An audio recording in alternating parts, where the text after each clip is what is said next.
नमस्कार दोस्तों, TNC bullet series में आपका हार्दिक स्वागत और अभिनंदन है। दोस्तों, जैसा कि आपको पता है कि रोज़ सुबह 7 बजे हम टीएनसी बुलेट सीरीज के माध्यम से एक इम्पोर्टेंट टॉपिक जो है वो आपके सामने लेके आते हैं और उस टॉपिक के बारे में जो है वो गहन चर्चा होती है और एग्जाम से रिलेटेड कौन कौन से क्वेश्चन उसमें से पूछे जा सकते हैं उन सबको जो है वो यहाँ पे कंप्लीट करते हैं। आज का हमारे पास में टॉपिक रहेगा दोस्तों टाइफाइड फीवर।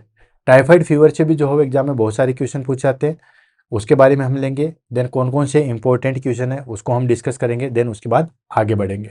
सबसे पहले हम बात कर लेते हैं कि एग्जाम में इससे रिलेटेड कौन कौन से क्वेश्चन आते हैं। तो दोस्तों, जैसे मैं बताऊं आपको कि एंट्रिक फीवर और टाइफाइड फीवर में क्या डिफ्रेंशिएट होता है, ठीक है, वो एग्जाम में काफ़ी बार पूछा गया है। ऐसे मैं बात करूँ कि टाइफाइड फीवर के लिए जो है वो कौन सा बैक्टीरिया रिस्पॉन्सिबल होता है, ये भी एग्जाम में क्वेश्चन पूछा गया है। विडाल टेस्ट या कहें कि जो हमारे पास में बेस्ट टेस्ट कौन सा होता है, विडाल टेस्ट जो है वो किसके लिए किया जाता है, तो वो टाइफाइड के लिए किया जाता है, ठीक है।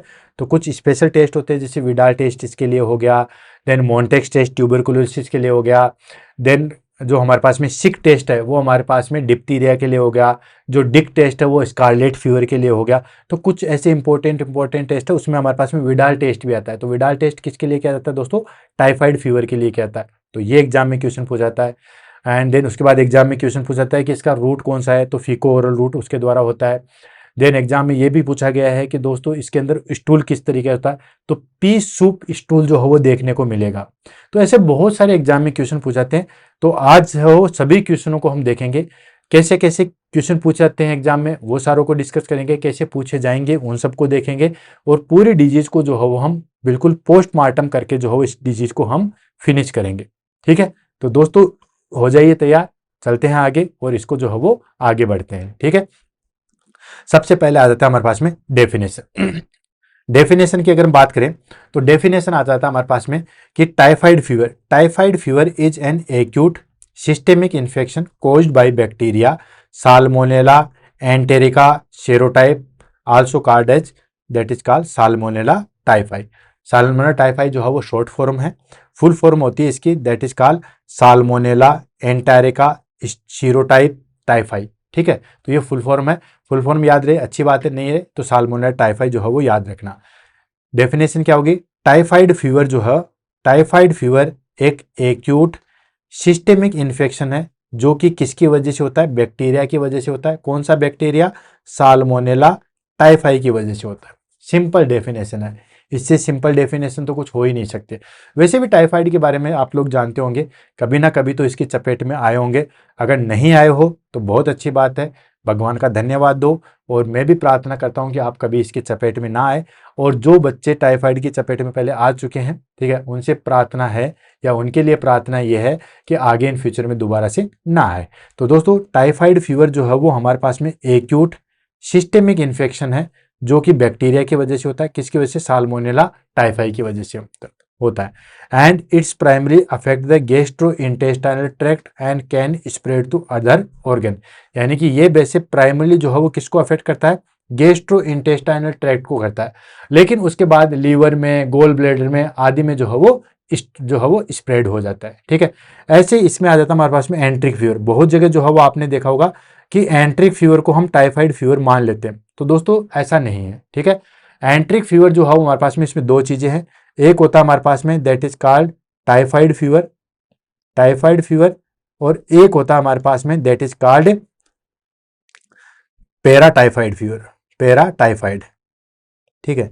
ये दो चीजें जो होती है, तो ये दोनों को मिला के एंट्रिक फीवर होता है। टाइफाइड फीवर जो है वो हमारे पास में बेसिकली देखा जाए तो 95% केसेज में टाइफाइड फीवर होता है और 5% केस में जो है वो हमारे पास में पैराटाइफाइड होता है। दोनों को मिला के हम एंट्रिक फीवर बोल देते हैं। हालांकि बहुत सारी जगह टाइफाइड फीवर को हम एंट्रिक फीवर बोल देते हैं, लेकिन मैं और डिटेल से बता रहा हूँ। एंट्रिक फीवर, टाइफाइड फीवर और पैराटाइफाइड फीवर होता है।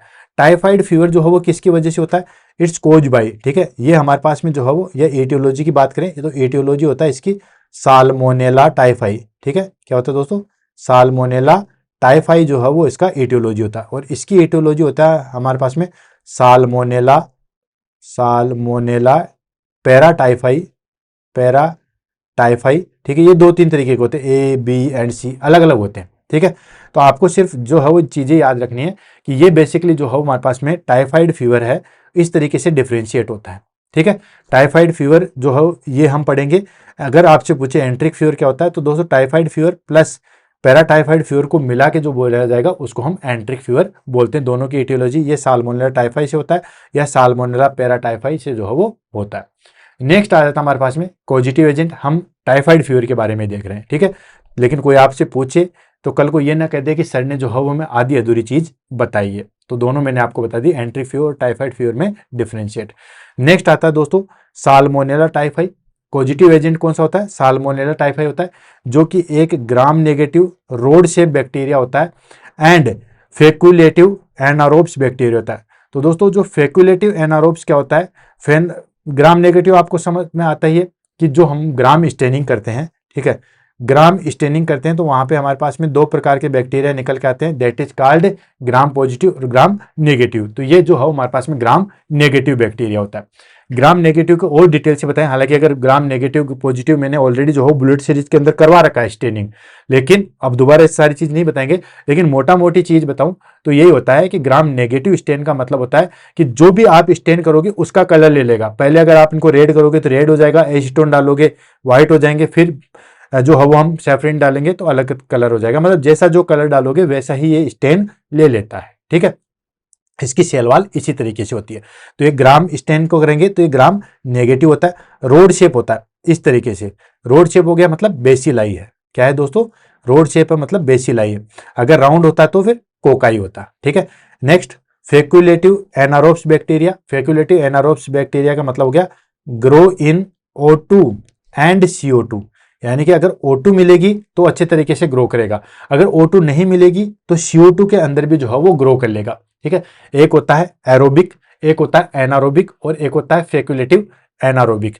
तो दोस्तों एरोबिक होता है जिनको ऑक्सीजन रिक्वायर्ड होती है, मतलब वो ऑक्सीजन में ग्रो करेंगे, ऑक्सीजन नहीं होगी तो वो ग्रो नहीं कर पाएंगे। सेकेंड आता है एनारोबिक। एनारोबिक क्या होता है दोस्तों? वो सिर्फ और सिर्फ CO2 के अंदर ही ग्रो कर पाएंगे, O2 मिलेगी तो नहीं कर पाएंगे, ठीक है। देन उसके बाद ये आता है फेकुलेटिव एनारोबिक्स, मतलब O2 मिलेगी तो O2 में भी कर लेंगे, CO2 मिलेगी तो CO2 में भी कर लेंगे, ये इसकी खास बात है, ठीक है। देन उसके बाद spread through फीको oral root.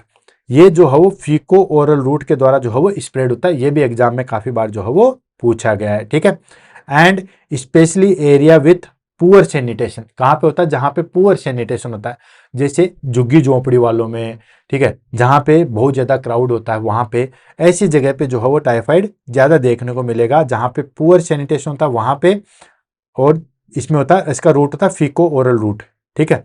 Faecal oral root का मतलब हो गया कि हम वेस्ट प्रोडक्ट डिस्कार्ड करते हैं, देन उसके बाद कंटामिनेटेड चीजें खा लेते हैं, वो हो गया फीको ओरल रूट। जैसे एग्जाम्पल मैं समझाऊं कि जैसे खुले में शौच कर लिया, देन वहां पे आसपास पानी भरा हुआ है, तालाब है या फिर सब्जी उगाई जाती है, उसको हम खा लेते हैं, तो वो आ गया फीकल ओरल रूट, या शॉर्टकट हो गया हमारे पास में फीको ओरल रूट। क्लियर? नेक्स्ट आ जाता है हमारे पास में that is called epidemiology. Epidemiology मतलब किस तरीके से कहाँ कहाँ जो है वो फैला हुआ है। तो ऑलमोस्ट सारे वर्ल्ड वाइड जो है वो बिल्कुल फैला हुआ है, लेकिन सबसे ज्यादा जो है वो कहाँ प्रेजेंट होता है? साउथ एशिया में, अफ्रीका में एंड लैटिन अमेरिका में होता है। That is called commonly developing country. जितने भी डेवलपिंग कंट्री है, अब इंडिया जो है वो डेवलपिंग कंट्री है, तो इंडिया में प्रेजेंट है, बिल्कुल प्रेजेंट है। तो कॉमनली इन डेवलपिंग कंट्री में प्रेजेंट होता है। लेकिन जो स्पेशली डेवलप्ड है जैसे कि साउथ एशिया, अफ्रीका या लैटिन अमेरिका, वहां पे भी जो है वो प्रेजेंट है, ज्यादा संख्या में पाया जाता है, ठीक है। देन इसकी गिरफ्त में या इसके अंडर में कौन कौन से पर्सन जो है वो आते हैं? तो दोस्तों चिल्ड्रन और young adults are more affected, ठीक है। बच्चे और जो यंग एडल्ट्स हैं, खासतौर से जो 18-20 साल के हैं, ठीक है, वो सबसे ज्यादा इसमें अफेक्टेड होते हैं। अप्रोक्सीमेटली बात करें तो 11 से 20 million case globally each year, ठीक है। 1 मिलियन का मतलब होता है हमारे पास में 1 मिलियन इजकल टू होता है दैट इज कॉल्ड 10 लाख, ठीक है। 10 लाख जो है वो हमारे पास में होता है। 1 मिलियन का मतलब होता है 10 लाख और 1 बिलियन होता है हमारे पास में दैट इज कॉल्ड 10 मिलियन, ठीक है। तो 1 मिलियन में हो गया 10 लाख। तो दोस्तों 11 से 21 मिलियन केसेज, यानी कि दैट इज कॉल्ड 110 लाख, यूं मान के चलिए 110 लाख से 210 लाख लोग जो है वो पूरे साल में ऑल ओवर वर्ल्ड जो है वो इससे अफेक्टेड होते हैं। तो सोचो कितना डेंजरस है। हॉस्पिटल में देखते होंगे टाइफाइड से बहुत लोग जो है वो सफ़र करते हैं। तो ये है इसकी एपिडेमियोलॉजी, बहुत ज़्यादा संख्या में जो है वो प्रेजेंट होता है। 11 to 21 million cases per year आ जाते हैं, देखो आप, क्लियर है। नेक्स्ट आ जाता है मोड ऑफ ट्रांसमिशन। तो दोस्तों मोड ऑफ ट्रांसमिशन आपको मैंने बता दिया था कि ये जो हो बेसिकली किसके द्वारा होता है, ये हमारे पास में फीकल ओरल रूट के द्वारा होता है, जिसको हम फीको ओरल रूट कहते हैं। इसके अंदर हम क्या करते हैं, injection of contaminated food and water. मैंने आपको एग्जाम्पल भी बताया था, सब्जी और पानी का मैंने एग्जाम्पल बताया था। तो ये बेसिकली फीको ओरल रूट के द्वारा जो है वो फैलता है। Second, person to person contact via poor hygienic. अगर मान के चलिए किसी के साथ रह रहे हैं खाने पीने से, तो पुअर पर्सन टू पर्सन अगर कांटेक्ट होता है तो उसके अंदर भी जो है वो हमें फैलता है। नेक्स्ट, कैरियर लाइक टाइफाइड मेरी, ठीक है। टाइफाइड मेरी, इसको हम जो हो मेरी मॉर्सन भी जो हो कहते हैं। ये एक पर्सन था जो कि बहुत सारे जो है वो हमारे पास में बहुत सारे लोगों के बीच में प्रेजेंट था। एक्चुअली इसमें क्या था, मैं स्टोरी बता देता हूँ कि जो हमारे पास में ये जो टाइफाइड मेरी है, ये मेरी मेरकॉम जो है वो एक पर्सन था जो कि बहुत सारे टाइफाइड लोगों के बीच में रहता था। उसमें क्या था कि उसको एक्चुअली टाइफाइड था, ठीक है, लेकिन उसमें कोई सिम्टम्स नहीं थे, ठीक है। वो एज ए कैरियर के रूप में काम करता था। जस्ट लाइक दैट मैं हूं, ठीक है, मैं लोगों की सेवा कर रहा हूं, ठीक है भाई, करता ही हूं, लेकिन मेरे को खुद को ऐसी डिजीज है जिसकी वजह से वो दूसरे लोगों को, मान लो कि कोई भी पर्सन, मान लो मेरे को निमोनिया है, ठीक है, देन मेरे को निमोनिया है, मैं उन लोगों की सेवा कर, या अभी जस्ट एग्जाम्पल लेता हूँ, कोरोना है, ठीक है तो कोरोना के नाम से खांसी होगी। तो दोस्तों जैसे कोरोना है, तो कोरोना मेरे अंदर है, मैं खुद हूं, मैं सेवा कर रहा हूं उनकी, लेकिन मैं जो कैरियर के रूप में, मेरे को कोई साइन सिम्टम्स नहीं है, लेकिन जिसकी भी बेचारे की इम्यूनिटी कमजोर है उसको बेचारे को कोरोना हो जाता है। तो इसके द्वारा मतलब कैरियर के रूप में भी जो है वो स्प्रेड होता है, यानी कि अपने आम लोगों के बीच में ऐसे लोग भी होंगे जिनके अंदर जो है वो कोई सिम्टम्स नहीं होते, लेकिन उनको वो डिजीज होता है, तो वो एज ए कैरियर के रूप में काम करते हैं, वो एक पर्सन से दूसरे पर्सन को जो है वो स्प्रेड करते रहते हैं। क्लियर है। नेक्स्ट आ जाता है that is called incubation period. Incubation period का मतलब होता है कोई भी माइक्रो ऑर्गेनिज्म बॉडी के अंदर जाता है, देन उसके बाद कितना दिनों के बाद साइन सिम्टम्स प्रोड्यूस करता है, उसको हम कहते हैं इंक्यूबेशन पीरियड। तो दोस्तों इंक्यूबेशन पीरियड जो है वो इसका होता है 7 to 14 डेज, ठीक है। रेंज होती है 3 to 60 डेज होता है, depending on dose and host immunity. Host की इम्यूनिटी के ऊपर, मतलब जिसके अंदर जो माइक्रो ऑर्गेनिज्म या बैक्टीरिया गया है उसकी इम्यूनिटी के ऊपर, और कितनी डोज है उसके ऊपर। बेसिकली जो है वो हमारे पास में ध्यान रखना 7 से 14 दिन जो है वो इसका इंक्यूबेशन पीरियड जो है वो होता है। क्लियर है। नेक्स्ट आ जाता है हमारे पास में साइन एंड सिम्टम्स, काफी ज्यादा इंपॉर्टेंट है, अच्छी तरीके से ध्यान रखना, थोड़ा सा डिटेल से हम पढ़ेंगे, देन उसके बाद आगे बढ़ेंगे। सबसे पहले साइन सिम्टम्स में जनरल सिम्टम्स कौन से होते हैं, यानी कि ये तो देखने को मिलेगा ही मिलेगा, ठीक है। तो दोस्तों पहली चीज, high step ladder fever, underline कर दो, स्टेप लेडर फीवर जो है वो देखने को मिलेगा। स्टेप लेडर फीवर जो है वो क्या होता है, इसको देखो, ये एग्जाम में काफी बार जो है पूछा गया, इसको आप इंपॉर्टेंट लिख दो। स्टेप लेडर फीवर क्या होता है कि जैसे जैसे जो है वो हमारे पास में टाइम आएगा, वैसे वैसे डे बाय डे जो है वो फीवर बढ़ता जाता है, ठीक है। ये हमारे पास में आ गया, ये जो है हमारे पास में टाइम, ठीक है, ये आ गया टाइम, और ये आ गया हमारे पास में टेम्परेचर। ये क्या आ गया दोस्तों, टेम्परेचर, ये टेम्परेचर और ये टाइम। तो जैसे जैसे टाइम पीरियड बढ़ा, टेम्परेचर बढ़ा, देन उसके बाद फीवर जो है वो एक पीक लेवल तक पहुंच जाता है, पीक लेवल तक पहुंच गया, देन उसके बाद सडनली जो है वो नीचे आ जाएगा, इस तरीके से, ठीक है। यानी कि जैसे कल हमारे पास में फीवर 99 था, फिर आज हमारे पास में 100 हुआ, या हम कहें पिछले 5 दिनों की देखें तो पहले फीवर 99, फिर 100, फिर 101, फिर 102, इस तरीके से फीवर बढ़ा, देन पीक लेवल पे पहुंच गया, 104 डिग्री पे पहुंच गया, ठीक है। देन 1-2 दिन नॉर्मल रहा, 1-2 दिन उसी लेवल पे रहा, या एक दिन उसी लेवल पे रहा, फिर सडनली जो है वो डिक्रीज हुआ। तो ये जो पैटर्न है ये है हमारे पास में, that is called step ladder fever. ध्यान रखना, एग्जाम में काफी बार पूछा गया है, इस तरीके से इमेज देख के भी, और आपको पता भी होना चाहिए। स्टेप लेडर फीवर का होता है धीरे धीरे जो है वो टेम्परेचर इंक्रीज होता है, देन उसके बाद पीक लेवल पे होता है, देन धीरे धीरे जो है वो नीचे आता है, या सडनली जो है वो नीचे आता है, ये पैटर्न होता है। कुल मिला के टाइफाइड का पैटर्न किस तरीके से बन जाएगा, ये जैसे हमारे पास में ग्राफ है, ठीक है, शॉर्ट फॉर्म में लिख रहा हूं, इस तरीके से फीवर बढ़ा, पीक लेवल पे पहुंचा, वापस नीचे आया, फिर ऐसे रहेगा, फिर पीक लेवल पे पहुंचा, फिर नॉर्म जो है वो रहेगा पीक पे, फिर वापस पहुंचा, फिर वापस से पीक लेवल पे, इस तरीके से जो हो फीवर होता है वो होता है स्टेप लेडर फीवर, ठीक है। और ये कहां तक जा सकता है, ये हमारे पास में अप टू 104 डिग्री फ़ारेनहाइट, या उसको कहेंगे तो हम 40 डिग्री सेंटीग्रेड, ठीक है, वहां तक जाएगा। देन उसके बाद मैलिज देखने को मिलेगा और वीकनेस देखने को मिलेगी, ठीक है। तो ये चीज, तो एक तो इंपॉर्टेंट आ गया, that is called step ladder fever. Then उसके बाद जीआई सिस्टम की बात करें, गैस्ट्रो इंटेस्टाइनल सिस्टम में जो है हमें क्या देखने को मिलेगा, abdominal pain, of course pen abdomen जो है वो आपको देखने को मिलेगा, एंड पी सूप डायरिया, ठीक है, पी सूप डायरिया जो है वो आपको देखने को मिलेगा, ध्यान रखना इंपॉर्टेंट है, ठीक है, पी सूप डायरिया मिलेगा। बट समटाइम जो है वो कॉन्स्टिपेशन भी देखने को मिलता है, ये भी ध्यान रखना कि जरूरी नहीं है कि आपको डायरिया मिले। डायरिया मिलेगा तो पी सूप मतलब जैसे हमारे पास में मटर के जो आता है, सूप आता है, उसके हिसाब से जो है वो डायरिया देखने को मिलेगा।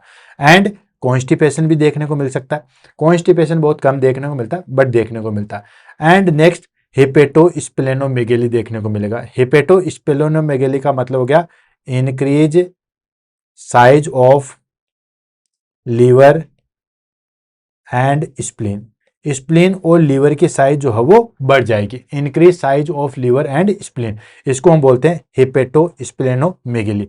अगर सिर्फ हेपेटोमेगेली आता that is called increase the liver size, and splenomegaly आता that is called increase the spleen size, and hepatomegaly आया दैट इज कॉल्ड दोनों की size, that is called liver and spleen की साइज जो है वो बढ़ जाती है। क्लियर है। नेक्स्ट आता है स्किन पे क्या इफेक्ट आएगा, ठीक है, ये तो हमारे पास में पहले जनरल चीजें में क्या इम्पैक्ट आया, जीआई सिस्टम पे क्या इफेक्ट आया, अब स्किन पे आया। स्किन पे भी ध्यान रखना दोस्तों, फर्स्ट चीज रोज स्पॉट, यानी कि लाल लाल जो है वो धब्बे दिखाई देंगे चेस्ट एंड ट्रंक पे, ध्यान रखना, ठीक है। Small pink small pink macule and trunk and chest, chest और ट्रंक पे जो है वो छोटे छोटे दाने से धब्बे से दिखाई देंगे, जिसको हम बोलते हैं रोज स्पॉट, ठीक है। ये भी जो है वो हमारे पास में एग्जाम में पूछा गया, रोज स्पॉट जो है वो देखने को मिलेगा, ठीक है। तो ये भी जो है वो हमारे पास में इंपॉर्टेंट है। क्लियर है। नेक्स्ट आता है that is called CNS system में, सेंट्रल नर्वस सिस्टम में हमें क्या देखने को मिलेगा दोस्तों, हमें delirium and confusion, memory loss से रिलेटेड एंड कंफ्यूजन जो है देखने को मिलेगा टाइफाइड स्टेज के अंदर, ठीक है। देन उसके बाद में हमारे पास में कार्डियोवेस्कुलर में, ठीक है, कार्डियोवेस्कुलर में क्या देखने को मिलेगा दोस्तों, इसमें फजेट साइन देखने को मिलेगा। अब ये फजेट साइन क्या है, इसको देखो, फजेट साइन है कार्डियोवेस्कुलर पे, क्या दिखाई देगा दोस्तों, ब्रेडिकार्डिया। अब सोचो टाइफाइड फीवर में क्या है, टाइफाइड फीवर नाम से पता चल रहा है क्या है, फीवर है। अब फीवर में हार्ट रेट इंक्रीज होती है डिक्रीज होती है, ऑफ कोर्स फीवर के अंदर हार्ट रेट जो है वो इंक्रीज होती है, टेकिकार्डिया देखने को मिलेगा। लेकिन यहां पे क्या होता है दोस्तों कि फीवर, टाइफाइड फीवर तो होता है लेकिन उसके बावजूद जो हो ब्रेडिकार्डिया देखने को मिलेगा। यानी कि कार्डियोवेस्कुलर सिस्टम की बात करें तो इसमें हमें ब्रेडिकार्डिया जो है वो देखने को मिलेगा। तो इसमें आता है relatively to high fever, high fever में भी जो है वो देखे, उसको हम बोलते हैं that is called Faget sign. ये भी जो है वो एग्जाम में पूछा था। तो देखो साइन सिम्टम्स इसके बहुत सारे इंपॉर्टेंट है, कैसे, स्टेप लेडर फीवर जो हो देखने को मिलेगा, ठीक है, मतलब जिग जैग मैनर में जो है, यानी कि एक बार जो हो टेम्परेचर ऊपर जाएगा, देन पीक लेवल पे रहेगा, देन उसके बाद डिक्रीज जाएगा, ठीक है। तो ये होगा step ladder fever. Second, P soup diarrhoea जो है वो हमें देखने को मिलता है, ध्यान रखना, ठीक है। देन उसके बाद रोज स्पॉट, ठीक है, रोज स्पॉट देखने को मिलेगा, यानी कि छोटे छोटे जो है वो दाने से दिखाई देंगे, जो कि जिनको हम रोज स्पॉट कहते हैं, ठीक है, चेस्ट और ट्रंक पे दिखें, बाकी पूरी बॉडी पे कहीं नहीं होते। नेक्स्ट हमारे पास में कार्डियोवेस्कुलर में ब्रेडिकार्डिया, टाइफाइड फीवर है तो टेम्परेचर इंक्रीज होता है, तो मतलब हमारे पास में जो है वो टेकिकार्डिया होना चाहिए, उसके बावजूद इसमें ब्रेडिकार्डिया देखने को मिलता है, उसको बोलते हैं that is called Faget sign. तो ये सारी चीजें जो है वो आपको ध्यान में रखनी है। आई होप सारी चीजें जो है वो क्लियर हो गई होगी। मेन चीज है आपकी चीजें क्लियर होना, ठीक है। नेक्स्ट आ जाता है हमारे पास में that is called diagnosis. Diagnosis कैसे पता लगाओगे कि इस पर्सन को जो है वो हमारे पास में टाइफाइड फीवर है, ठीक है। तो दोस्तों सबसे पहले हम करते हैं ब्लड कल्चर। तो दोस्तों ये बेसिकली जो है वो हमारे पास में फर्स्ट वीक इलनेस आता है, उसमें हमारे पास में मोस्ट रिलायबल है। भाई हम ब्लड का सैंपल लेंगे तो सीधी सी बात है टाइफाइड फीवर या कल्चर जो हो हम देख सकते हैं और फाइंड आउट कर सकते हैं, ठीक है। ये फर्स्ट वीक में देख सकते हैं। नेक्स्ट विडाल टेस्ट किया जाता है, जो कि काफी ज्यादा इंपॉर्टेंट है, एग्जाम में काफी बार पूछा गया। विडाल टेस्ट किसके लिए किया जाता है दोस्तों, टाइफाइड के लिए किया जाता है। विडाल टेस्ट में हम क्या कहते हैं दोस्तों, डिटेक्ट एंटीबॉडी चेक करते हैं, ठीक है, जिसमें ओ और एच एग्लूटिन एंटीबॉडी जो है वो चेक करते हैं। अब ये एंटीबॉडीज कैसे चेक करते हैं उसका मैं और डिटेल से बता देता हूँ, हालांकि बहुत ज़्यादा हो जाएगा लेकिन फिर भी बता रहा हूँ। ये कोई बैक्टीरिया है हमारे पास में, यही बैक्टीरिया है, ठीक है। राउंड मैंने नहीं बनाया क्योंकि राउंड शेप में नहीं होता, ये रोड शेप में होता है, बेसिलाई होता है, ठीक है। देन उसके बाद ये इसकी जो है वो सेल वॉल आ गई, ठीक है, ये इसकी सेल वॉल आ गई, और ये इसका जो है वो फ्लेजिला आ गया। फ्लेजिला भी इसके अंदर ऊपर जो है वो प्रेजेंट होता है, ठीक है। तो ये चीज, तो इससे बेसिकली 3 एंटीजन निकलते हैं। कौन कौन सा? एक निकलता है एच एंटीजन, वो तो निकलता है फ्लेजिला से, एच एंटीजन, ठीक है। तो मैं लिखे देता हूं, that is called L H antigen, ठीक है। एच एंटीजन है वो कहां से निकलता है दोस्तों? फ्लेजिला से निकलता है। एक जो है वो हमारे पास में निकलता है अंदर से, इसको हम बोलते हैं ओ एंटीजन, ओ एंटीजन, ठीक है। इसको हम बोलते हैं O antigen, that is called somatic. अच्छा, इसका दूसरा नाम भी लिख देता हूं मैं फिर और आप जगह, ये आता है फ्लेजर एंटीजन, फ्लेजर एंटीजन। ये आता है हमारे पास में O antigen, somatic antigen, somatic antigen. Then उसका बाद एक और जो है वो निकलता है, वो निकलता है हमारे पास में, दैट इज कॉल्ड यहां से, ठीक है। तीसरा निकलता है सरफेस से, जिसको हम वी आई एंटीजन कहते हैं, ठीक है। कौन सा? V I antigen. ये 3 एंटीजन जो है वो इससे निकलते हैं। इससे बड़ी चीज तो मैं क्या ही बताऊं दोस्तों, ठीक है। 3 एंटीजन निकलेगा हमारे पास में, 3 एंटीजन निकलते हैं। कौन कौन से? एक निकलता है एच एंटीजन, एक निकलता है वी आई एंटीजन, एक निकलता है ओ एंटीजन, ठीक है। कौन कौन सा कहां से निकला, ठीक है। एच एंटीजन फ्लेजिला से निकलता है, इसको फ्लेजिलर एंटीजन के नाम से भी जानते हैं। ओ एंटीजन जो है वो हमारे पास में अंदर से निकलता है, उसको सोमेटिक एंटीजन के नाम से जानते हैं। वी आई एंटीजन जो है वो हमारे पास में सरफेस से निकलता है, इसको सरफेस के नाम, सरफेस एंटीजन के नाम से भी जो है वो जानते हैं। पूरा बैक्टीरिया को जो है मैंने आपको खंगोल के रख दिया। तो जो विडाल टेस्ट करते हैं, विडाल टेस्ट में हम एंटीबॉडी चेक करते हैं, कौन सी? ओ और एच एंटीग्लूटिन की चेक करते हैं, वीआई की जो है वो चेक नहीं करते, क्योंकि वीआई की चेक नहीं करते हैं। वीआई वाली जो है वो हम अभी देखेंगे जब हम वो पढ़ेंगे, दैट इज कॉल्ड इम्यूनाइजेशन, ठीक है। इसमें हमारे पास में वैक्सीन आएगा, तो उसमें आप पढ़ोगे कि वहां पे वीआई का जो है वो वैक्सीन लगाया जाता है, तो वो वैक्सीन यही है। तो आपको पता होना चाहिए, अगर आप डिटेल से पढ़ोगे ना दोस्तों तो बड़ा मजा आने वाला है, ठीक है। डिटेल से नहीं पढ़ते हो तो सारी चीजें दिक्कत आती है। पढ़ो ऐसे जैसे बरसों जीना हो, जियो ऐसे जैसे कल ही मर जाना हो। तो कोई भी चीज पढ़ो, डिटेल से पढ़ो, एक दूसरे से जब कोरिलेट हो जाएगी ना तो आनंद आएगा, ठीक है। जिस तरीके से अब देखो ये एंटीजन हो गए, देन अब हम इम्यूनाइजेशन पढ़ेंगे तो उसमें और चीजें क्लियर हो जाएगी। हम उसमें पढ़ेंगे वीआई वैक्सीनेशन, तो हमें पता नहीं कि वीआई क्या चीज है, ठीक है। नेक्स्ट दोस्तों आ गया हमारे पास में stool and urine culture. Stool and urine culture करते हैं हम basically 2nd and 4th week में। यह भी क्वेश्चन पूछा गया है कि फर्स्ट वीक में कौन सा इफेक्टिव होता है, तो दोस्तों फर्स्ट वीक में हमारे पास में ब्लड कल्चर इफेक्टिव होता है, एंड 2nd से 4th वीक में हम जो है वो यूरिन और स्टूल कल्चर करते हैं। क्लियर है? देन उसके बाद अच्छा उसमें भी डिटेल से देखो, तो दोस्तों इसमें भी हमारे पास में डिटेल से आएगा कि यूरिन कल्चर जो है वो हमारे पास में, ठीक है। यूरिन कल्चर जो है वो लेटर साइन होता है और स्टूल कल्चर जो है वो पहले दिखाई देता है, ठीक है।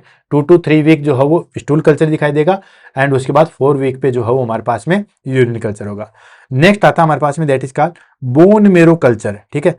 अब ध्यान रखना दोस्तों, बोन मेरो गोल्ड स्टैंडर्ड होता है बट हाई सेंसिटिविटी होता है, ठीक है। और बेसिकली बोन मेरो इसी में जो है वो करते नहीं है, ये सीधा जो हो हमने देखा था ना कि ये बेसिकली प्राइमरीली जो हो ये गैस्ट्रो इंटेस्टाइनल ट्रैक्ट को इफेक्ट करता है, लेकिन और ऑर्गन को भी इफेक्ट करता है, जिसमें सबसे पहले लीवर आता है, गोल ब्लैडर आता है, और उसके बाद बोन मेरो आता है। बोन मेरो को भी जो है वो सप्रेस करता है। तो ये गोल्ड स्टैंडर्ड है बट ये हाई सेंसिटिविटी होता है, इसको हम चेक नहीं करते। नेक्स्ट सीबीसी करते हैं, कंप्लीट ब्लड काउंट करते हैं, तो उसमें ल्यूकोपीनिया देखने को मिलेगा, यानी कि डब्ल्यूबीसी जो है वो हमें डिक्रीज देखने को मिलेगी। जबकि कोई भी इन्फेक्शन होता है उसमें क्या होता है, डब्ल्यूबीसी इंक्रीज होती है, ठीक है। लेकिन इसके अंदर जो है वो हमारे पास में डब्ल्यूबीसी जो है वो डिक्रीज मिलेगी। एनीमिया देखने को मिलेगा, क्योंकि ये बोन मेरो पे जो हो सीधा अटैक कर रहा है, बोन मेरो पे कर रहा है, तो वहां पे जो है इरिथ्रोपोइसिस डिक्रीज कर रहा है, ठीक है। इसलिए आरबीसी जो है वो आपको डिक्रीज मिलेगी। हर चीज को जो है वो ध्यान से रखो, कोरिलेट करके पढ़ो। आरबीसी जो है वो डिक्रीज मिलेगी, ल्यूकोपीनिया मिलेगा, डब्ल्यूबीसी डिक्रीज मिलेगी, एंड थ्रोम्बोसाइटोपीनिया। थ्रोम्बोसाइटोपीनिया भी आपको पता है कि decrease platelet count, platelet count भी जो है वो डिक्रीज मिलेगी। नॉर्मल वैल्यू आपको बताइए, डब्ल्यूबीसी की नॉर्मल वैल्यू आ जाती है हमारे पास में 4000 से जो है वो 11000 आती है। आरबीसी का आपको पता ही है, मेल फीमेल में अलग अलग होती है, ठीक है। 4.5 से लेके 5.5 मिलियन पर cubic mm and 5 to 6 million पर क्यूबिक mm। प्लेटलेट की बात करें तो 1.5 से लेके 4 लाख पर क्यूबिक mm जो है वो होती है, ठीक है, तो ये हमारे पास में डायग्नोसिस आ गया। नेक्स्ट आ जाता है ट्रीटमेंट। ट्रीटमेंट की बात करें तो ट्रीटमेंट हमारे पास में आता है दोस्तों एंटीबायोटिक, सबसे प्रेफर्ड आता है एंटीबायोटिक, उसमें आता है दैट इज कॉल्ड सिप्रोफ्लोक्सासिन। ठीक है, ये बेसिकली जो है वो हम 7 से 14 दिन की ड्यूरेशन के लिए देते हैं। एजिथ्रोमाइसिन देते हैं 5 से 7 दिन के लिए। अगर ये चीज नहीं है तो फिर सिप्रोटॉक्सिन एंड सिफेक्सिन ये भी जो है वो हमारे पास में दी जाती है अगर कोई भी ड्रग्स जो है वो रेजिस्टेंस हो जाती है तब। सॉरी। नेक्स्ट आता है सपोर्टिव केयर। सपोर्टिव केयर में क्या करते हैं, एंटीबायोटिक थेरेपी तो देंगे देंगे, लेकिन सपोर्टिव केयर में हम क्या करते हैं दोस्तों, हाइड्रेशन देंगे, यानी कि फ्लूइड एंड इलेक्ट्रोलाइट जो है वो हम देंगे, जिसमें हम ओरली भी देते हैं और आईवी फ्लूइड के द्वारा भी जो है वो दिया जाता है। सॉरी, अब हो गया फाइन। हाइड्रेशन करते हैं जिसमें हम ओरल और आईवी फ्लूइड के द्वारा जो आईवी और ओरल जो है वो देते हैं। नेक्स्ट, फीवर के लिए हम एंटीपायरेटिक देते हैं, जैसे कि पैरासीटामोल जो है वो दिया जाता है। And nutrition and electrolyte balance जो है वो मेंटेन किया जाता है। क्लियर हो गया। फ्लूइड एंड इलेक्ट्रोलाइट देते हैं हाइड्रेशन मेंटेन करने के लिए, पैरासीटामोल देते हैं एंटीपायरेटिक के रूप में, and nutrition and electrolyte balance जो है वो रखा जाता है। ये सपोर्टिव में आता है। मेन थेरेपी तो क्या हो गया हमारे पास में, एंटीबायोटिक थेरेपी। क्लियर है। नेक्स्ट आ जाता है हमारे पास में दैट इज कॉल्ड कॉम्प्लिकेशन। अगर टाइफाइड को जो है वो ट्रीट नहीं किया गया टाइफाइड को ट्रीट नहीं किया गया तो क्या क्या कॉम्प्लिकेशन आ सकते हैं। पहली चीज आ गई दोस्तों, इंटेस्टाइनल परफोरेशन आ जाता है। क्यों? क्योंकि दोस्तों बेसिकली ये क्या करता है कि ये जो बैक्टीरिया है वो हमारे पास में इंटेस्टाइन में रहता है। और एक कहावत ये भी है कि अगर एक बार किसी को टाइफाइड हो जाता है तो वो टाइफाइड कभी जिंदगी में खत्म नहीं होता। और ये बात काफी हद तक सही भी है, टाइफाइड खत्म नहीं होता। एक बार किसी को टाइफाइड हो गया तो देन उसके बाद कुछ दिनों बाद फिर से हो जाता है, 6 महीने 12 महीने बाद फिर से हो जाता है। बहुत सारे लोग ऐसे होते हैं जिनका साल भर के अंदर जो है वो 1 या 2 बार टाइफाइड हो ही जाता है। ठीक है, तो टाइफाइड बेसिकली जो है अगर एक बार हो गया तो खत्म नहीं होता है। ठीक है, ऐसा चीजें हैं और ये काफी हद तक सही भी है। ठीक है, तो वो क्या करता है हमारे इंटेस्टाइन में छोटे छोटे जो है पैचेज बना देता है। तो वो पैचेज अगर आपने ठीक नहीं किए गए तो फिर वो इंटेस्टाइनल परफोरेशन में जो है वो कन्वर्ट हो जाएंगे। ठीक है। Next, haemorrhage. ठीक है, ऑफ कोर्स पैचेज बना देगा तो हेमरेज करेगा। And encephalopathy. एंसेफेलोपैथी क्या होती है दोस्तों, इन्फ्लामेशन ऑफ ब्रेन टिश्यू। ठीक है, that is called inflammation of brain tissue. ठीक है, ब्रेन टिश्यू के अंदर जो है वो इन्फ्लामेशन कोज करता है। ठीक है, देन उसके बाद septic shock. Of course septic shock क्या होता है दोस्तों, इन्फ्लामेशन, मतलब इन्फ्लामेशन की वजह से जो है वो हमारे पास में शॉक हुआ, उसको बोलते हैं सेप्टिक शॉक। तो सेप्टिक शॉक हो सकता है। एंड क्रोनिक कैरियर स्टेज, यानी कि ये बेसिकली जो है हमारे पास में क्रोनिक कैरियर स्टेज, यानी कि ये जब गोल ब्लेडर में चला जाता है तो फिर ये कैरियर के रूप में जो है वो कार्य करता है। साइन सिम्टम्स प्रोड्यूस नहीं होते लेकिन आगे लोगों को जो है वो इन्फेक्टेड करता रहता है। तो ये हमारे पास में आ गया, that is called complication. Clear है। नेक्स्ट आ जाता है हमारे पास में प्रिवेंशन। प्रिवेंशन किस तरीके से करोगे काफी ज्यादा इंपॉर्टेंट है, इसको हम ले लेते हैं। तो दोस्तों प्रिवेंशन में देखो ये आ गया ना, VI पॉलीसेकेराइड इंजेक्शन आ गया, वही चीज जो मैं आपको यहाँ पे डिस्कस कर रहा था। तो दोस्तों यहाँ पे हमारे पास में जो है वो 3 प्रकार की वैक्सीन है। पहला आ गया हमारे पास में TY टाइफाइड 21A, ये ओरल वैक्सीन होता है। अच्छे तरीके से रट लो, मैं आपको पूरी डिटेल बताऊंगा, देन उसके बाद आगे बढ़ेंगे। टाइप की अगर बात करें तो दोस्तों टाइफाइड 21A वैक्सीन आता है, ये ओरल वैक्सीन आता है। ठीक है, यहाँ पे दिया हुआ भी है, ये स्लाइड पूरी इंपॉर्टेंट है, जो भी मैं डिटेल आपको बता रहा हूँ उसको अच्छे तरीके से रख लो। ठीक है, तो टाइफाइड 20A जो है वो ओरल वैक्सीन आता है। ठीक है, इसके अंदर लाइव एट्यूनेटेड जो है वो बैक्टीरिया होते हैं, लाइव एट्यूनेटेड जैसे OPV के अंदर था। ठीक है, ओरल पोलियो वैक्सीन के अंदर था। और इसके अंदर जो है वो 4 डोज लगाई जाती है एवरी अदर डेज। ठीक है, एवरी अदर डेज के हिसाब से 4 डोज जो है वो लगाई जाती है, ध्यान रखना। ठीक है, इसके अनुसार जो है वो हमारे पास में 67 टू लेके, या मैं कहूं दोस्तों 67 से लेके 90% तक जो है वो प्रोटेक्शन मिलता है। ठीक है, और वो भी हमारे पास में 3 से 4 साल के लिए। समझ में आ गया, यानी कि 67 से लेके 90% तक प्रोटेक्शन मिलता है, 3 से 4 साल के लिए जो है वो प्रोटेक्ट मिलता है। लाइव वैक्सीन होता है, लाइव एट्यूनेटेड वैक्सीन होता है। ठीक है, 4 डोज दी जाती है, ये ध्यान रखना, काफी बार एग्जाम में पूछा गया कितनी डोज दी जाती है, 4 डोज दी जाती है और एवरी अदर डे दी जाती है। ठीक है, देन उसके बाद आता है हमारे पास सेकंड VI पॉलीसेकेराइड वैक्सीन। ठीक है, वही चीज मैंने बताया था, VI जो कहां पे था, सरफेस एंटीजन। ठीक है, इसकी ये जो है वो IM दी जाता है, ये हमारे पास में जो है वो किल्ड वैक्सीन होता है, सिंगल डोज दी जाती है और एवरी 2 to 3 ईयर्स में जो है वो दी जाती है। ठीक है, याद ध्यान रखना, ये सिंगल डोज दी जाती है। इसकी जो है वो हमारे पास में 4 डोज है, इसकी सिंगल डोज है और एवरी 2 to 3 ईयर्स में जो है वो दी जाती है। इससे जो है वो हमारे पास में 60 to 80% जो है वो प्रोटेक्शन मिलता है, 60 to 80% प्रोटेक्शन मिलता है और वो हमारे पास में जो है वो 2 से 3 साल के लिए बनता है। ठीक, नेक्स्ट आता है हमारे पास में that is called conjugated vaccine. Conjugated vaccine जो है वो अबाउ 6 मंथ से बच्चों के लिए देता है। अच्छा, ओरल टाइफाइड के बारे में एक बात बोलता हूँ, ये 6 साल से बड़े बच्चों में दिया जाता है, 6 साल से बड़े और फिर एडल्ट के अंदर जो हो बेसिकली दिया जाता है। ठीक है, ये आ गया फॉर चिल्ड्रन अबाउ 6 मंथ, ये बच्चों में दिया जाता है। ठीक है, ये कॉन्जुकेटेड वैक्सीन है और ये सब यूनिट वैक्सीन है, ध्यान रखना ये सब यूनिट वैक्सीन है। ठीक है, वैक्सीन के अलग अलग टाइप हैं, वैक्सीन को भी जो है वो हमने ऑलरेडी लिया हुआ है कि कौन कौन सी सब यूनिट क्या होती है, देन हीट किल्ड क्या होता है, देन लाइव क्या होता है। तो ये सब यूनिट जो है वो होता है और ये बेसिकली जो है वो बच्चों में 6 मंथ के बच्चों हैं उससे बड़े होते हैं उनमें जो है वो दिया जाता है। क्लियर है, ये हो गया इसका प्रिवेंशन। नेक्स्ट आ जाता है हमारे पास में that is called public health measures. Public health measures में मतलब क्या क्या चीजें कर सकते हैं, या एक तरीके से कहें प्रोफाइलेक्सिस रूप में हम क्या कर सकते हैं।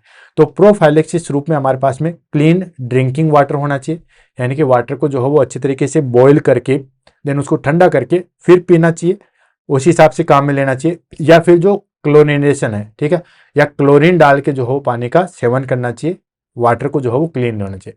देन प्रॉपर सीवेज डिस्पोजल, जो भी वेस्ट प्रोडक्ट निकलता है स्टूल, क्योंकि इसी के द्वारा जो है वो फैलता है, तो प्रॉपर सीवेज का जो है वो डिस्पोजल होना चाहिए। ठीक है, देन हैंड हाइजीन, जब भी कुछ खाओ, खाना वगैरह खाओ, कुछ भी खाओ तो अच्छे तरीके से हाथ धो के जो है वो खाना चाहिए।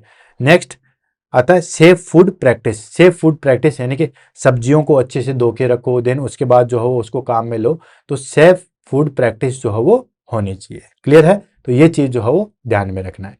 नेक्स्ट आ जाता है हमारे पास में नर्सिंग मैनेजमेंट। नर्सिंग मैनेजमेंट की अगर हम बात करें, ठीक है, नर्सिंग मैनेजमेंट की बात करें तो सबसे पहले हम लेते हैं असेसमेंट। असेसमेंट में हम क्या करते हैं दोस्तों, किसी को भी टाइफाइड है तो हम सबसे पहले जो है वो मॉनिटर टेम्परेचर चेक करेंगे, क्योंकि टेम्परेचर चेक करेंगे तो फिर हम क्या देखेंगे दोस्तों, उसमें हमारे पास में जो है वो स्टेप लेडर फीवर जो है वो देखेंगे। अगर वो चीज़ है तो हमारे पास में कंफर्मेशन हो जाएगा कि इस पर्सन को जो है वो हमारे पास में क्या है दोस्तों, टाइफाइड फीवर है। ठीक है, देन हाइड्रेशन स्टेटस देखेंगे, स्किन ट्रिगर करके देखेंगे, स्किन ट्रिगर करके देखेंगे कि हाइड्रेशन कितना है हमारे पास में। ठीक है, वाटर की कमी तो नहीं आ रही है, अगर है तो उसको ओरली या आईवी के द्वारा देखेंगे। And abdominal sign, abdominal pain वगैरह वो सारी चीज़ तो नहीं है। ठीक है, देन उसके बाद पीसू पिस्टूल ये तो नहीं है, वो सारी चीज़ देखेंगे। And observe for sign of complication, complication के साइन को भी ऑब्जर्व करेंगे, जैसे ब्लीडिंग के साइन, ठीक है, देन परफोरेशन साइन, ये सारे जो है वो साइन हम ऑब्जर्व करेंगे। क्लियर है, नेक्स्ट आ जाता है दैट इज कॉल्ड इंटरवेंशन। ठीक है, इंटरवेंशन की बात करें, इंटरवेंशन में हमारे पास में पहली चीज आ गई दोस्तों आइसोलेशन। क्लाइंट को जो है वो आइसोलेशन रखा जाता है। ठीक है, स्पेशली फॉर फूड हैंडलर्स। ठीक है, क्योंकि ये कंटामिनेटेड फूड और वाटर के द्वारा फैलता है, तो उसके लिए वो चीजें जो फूड हैंडलर्स है उनके लिए स्पेशली आइसोलेट रखा जाता है, क्योंकि इसको द्वारा जो है वो फैलता है। देन सेकंड चीज क्या करेंगे, एडमिनिस्टर एंटीबायोटिक और फ्लूइड एज प्रिस्क्राइब। जो भी हेल्थ केयर प्रोवाइडर के द्वारा एंटीबायोटिक प्रिस्क्राइब की गई वो टाइम टू टाइम देंगे, और जो फ्लूइड प्रिस्क्राइब किया वो टाइम टू टाइम देंगे। देन मेंटेन हाइजीन, हाइजीन को जो हम मेंटेन करेंगे उसमें हम क्या करेंगे दोस्तों, हैंड वॉशिंग। अभी बताया था कि ये दोस्तों फीको ओरल रूट के द्वारा होता है, तो खाने से पहले जो है वो अच्छी तरीके से हैंड वॉशिंग करेंगे। And disinfection of utensils, utensils क्या होती है, जो भी किचन के जो आइटम्स होते हैं उनको अच्छी तरीके से जो है वो दैट इज कॉल्ड हम क्या करेंगे, क्लीन वगैरह रखेंगे।